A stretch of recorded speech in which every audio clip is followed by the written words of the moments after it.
All right, now for those of you who still can't travel abroad or qualify for a brand new foreign passport, Visit to Israel is joining us again with some must-see places to visit right here in the Holy Land. Locations that even many Israelis don't always know about. And joining us with the details is Israeli tour guide Ileana Pacentin.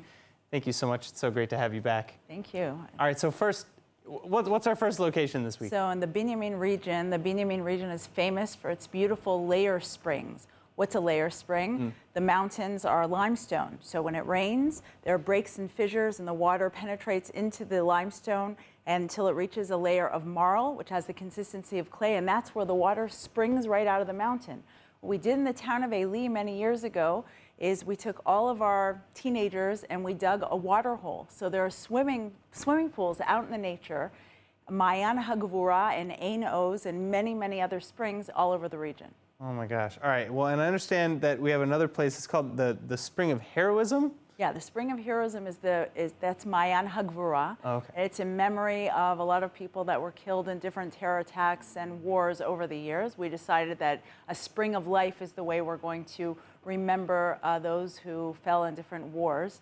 And that was our community project. What's special about the Binyamin region is that there's a park ranger named Baruch Odesser, and he goes from spring to spring. He cleans out the algae. He brings teenagers and workers and volunteers with him to make sure that there's no garbage, clean waters, and always a great site for a picnic. So it's family friendly, I presume. Definitely family friendly. All right. So what, are there maybe places to stay overnight? What is built around the springs to support this kind of tourism? So after you've been to Mayan Hagvura, the Gvura Spring, and Ein Oz, you either hike there or bike there, ATV there. There's a great place to stay called Kedem Ofra. It's in the town of Ofra.